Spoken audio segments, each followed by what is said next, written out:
அழிக்கும் அல்லது நரகத்தின் படு குழிகளில் ஒரு குழியாக இருக்கும் என்று ரசூலுல்லாஹ் சொன்னார்.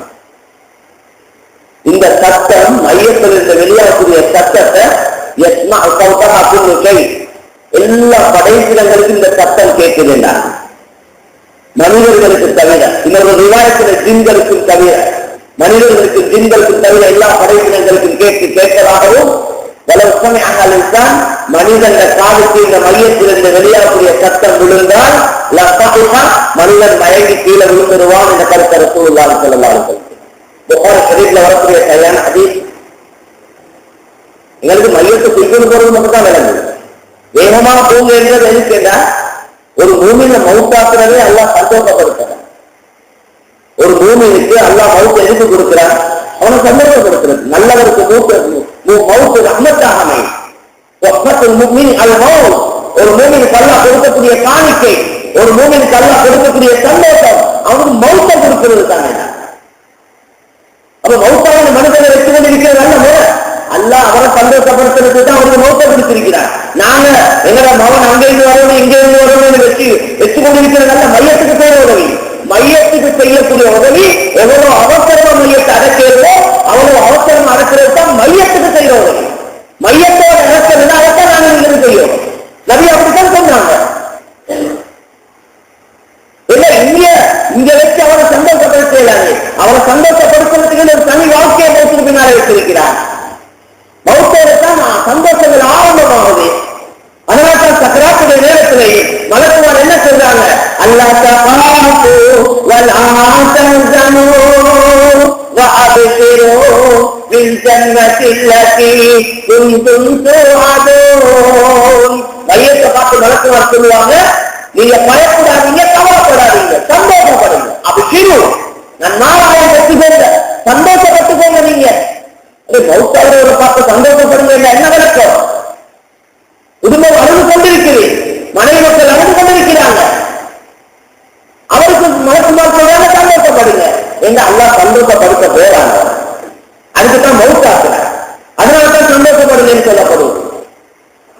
மனைவி மக்களோட இருக்கப்படுகிற சந்தோஷமோ, குடும்பங்களோட இருக்கப்படுகிற சந்தோஷமோ, அதை விட சந்தோஷம் கிடைக்க போகிறது.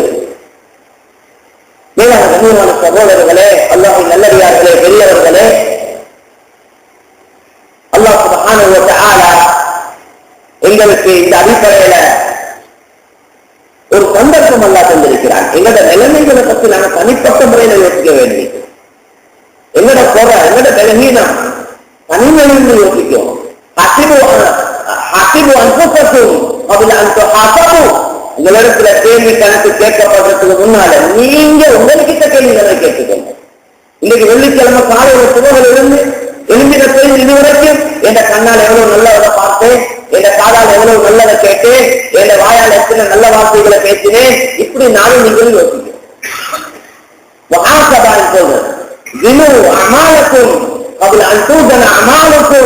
ஒரு அமல்கள் நிறுத்தப்படுறதுக்கு முன்னால மொத்தமாக 60-70 வருஷ வாழ்க்கையுடைய அமல்கள் மொத்தமாக தராசில போட்டு நிறுத்தப்படும். தராசில போட்டு நிறுத்தப்படும். وَنَضَعُ الْمَوَازِينَ الْقِسْطَ لِيَوْمِ الْقِيَامَةِ فَلَا تُظْلَمُ نَفْسٌ شَيْئًا وَإِنْ كَانَ مِثْقَالَ حَبَّةٍ مِنْ خَرْدَلٍ أَتَيْنَا بِهَا وَكَفَى بِنَا حَاسِبِينَ. وَنَضَعُ الموازين القسط ليوم القيامة. கியாமத்துடைய நாளில் நீதத்துடைய தராசி அதை நாங்கள் நிறுத்துவோம் என்று அல்லாஹ் சொல்றோம். யாருக்கும் அநியாயம் செய்யப்பட மாட்டார். யாருக்கும் எந்த விதமான அநியாயம் செய்யப்பட மாட்டார். செஞ்சத்தை செய்ய இல்லையோ செய்யாத செஞ்சோ அப்படி எதுவுமே இருக்காது. யார் எவ்வளவு எது செஞ்சாங்களோ அது அந்த இடத்துக்கு அந்த தராசிக்கு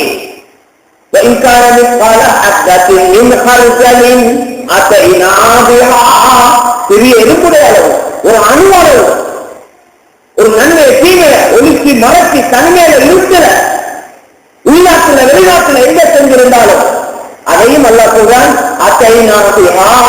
அந்த தராசி கொண்டு வருவோம். அந்த தராசில நாங்க போட்டு நிற்போம். யாருக்கும் அநியாயம் செய்யப்பட மாட்டாரு.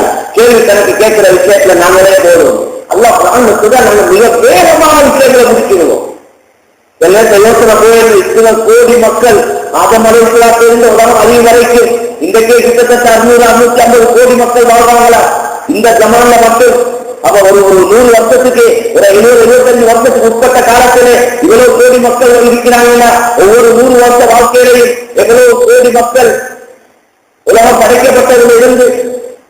அப்ப அவ்வளவு பேருக்கு கேள்வி கணக்கு கேட்கறதுக்கு எவ்வளவு டைம் தேவை. இப்ப ஒரு பட்டண தட்டின உடனே முழு வாழ்க்கை வரலாறு வந்துருது.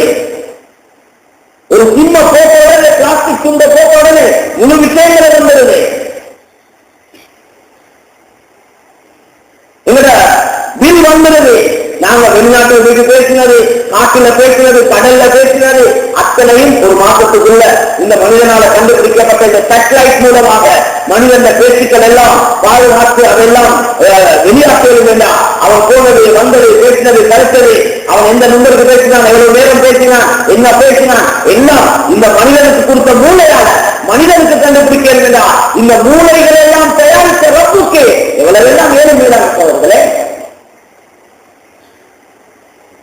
இங்க இருந்து மேலா ஒரு சேட்டலைட் அனுப்பி அது மூலமா முழு உலகத்திலே இருக்க மனிதனுக்கு கவனிக்க வேண்டாம், மனிதனுக்கு கவனித்து கொண்டிருக்க வேண்டாம். ஒருத்தர் ஆசிரியருக்கே வேண்டாது. இன்னைக்கு அல்லாஹ் விளங்குறதுக்கு லேசி. ஒரு முந்தித்தான் சும்மா எல்லாம் சொல்லினா, இப்ப விளங்குறதுக்கு உதாரணங்கள் சொல்லி லேசா விளங்கிக் கொள்ளலாம். மேலான கண்ணியமான போறது அல்லாஹ் சொல்ல வேகமாக கேள்வி கணக்கு கேட்போம். எல்லாம் எழுத ஏற்பாடு செஞ்சிருக்கிறோம். எழுதப்பட்ட கட்டோலை கையில கொடுப்போம், வாசித்து பார்வையை கொள்வோம். அதை கையில கொடுக்கக்கூட விளங்கியும் எழுதப்பட்டதை கையில கொடுத்து சொல்லப்படும்.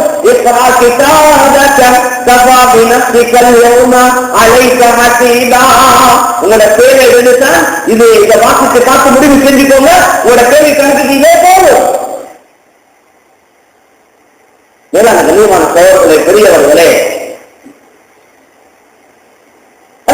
விளங்கிக் கொள்ளலாம். என்ன முடிவு நான் போற இடம் இந்த நன்மை கூட பாவம் கூட நிறுத்தம் காட்டுவான். எழுத்து மூலமாக கையில கொடுத்து காட்டுவோம், வாசித்து பாருங்க.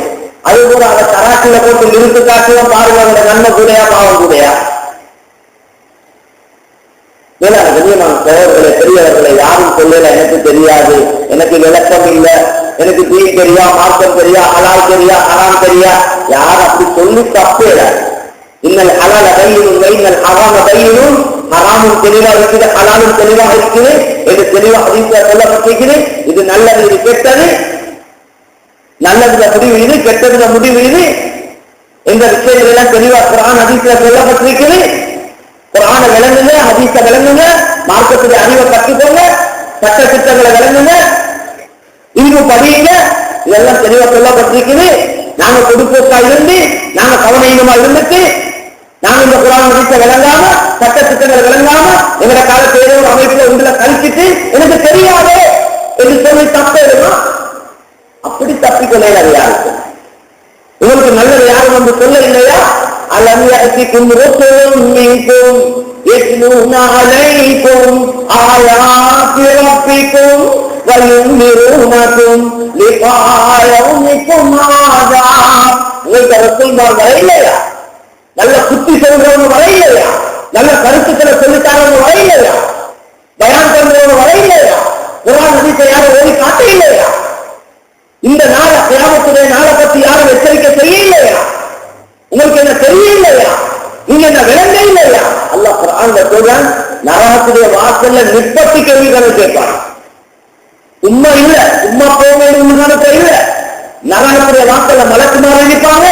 அந்த மலக்குமார் நரகத்துக்கு தழுவத்துக்கு முன்னால வாசல்ல நிறுத்தி 4 கேள்வி கேட்டு அதை ஏற்றுக்கொள்ள வச்சு, நான் நரகம் போக தகுதியானவன் என்று ஏற்றுக்கொள்ள வச்சுதான் உண்மைக்கு அனுப்புவான். அதுதான் குர்ஆன் சுமர்ல கடைசியில சொல்லி காட்டுறாங்க. وَسِيقَ الَّذِينَ كَفَرُوا إِلَى جَهَنَّمَ زُمَرًا حَتَّى إِذَا جَاءُوهَا فُتِحَتْ أَبْوَابُهَا وَقَالَ لَهُمْ خَزَنَتُهَا أَلَمْ يَأْتِكُمْ رُسُلٌ مِّنكُمْ يَتْلُونَ عَلَيْكُمْ آيَاتِ رَبِّكُمْ وَيُنذِرُونَكُمْ لِقَاءَ يَوْمِكُمْ هَٰذَا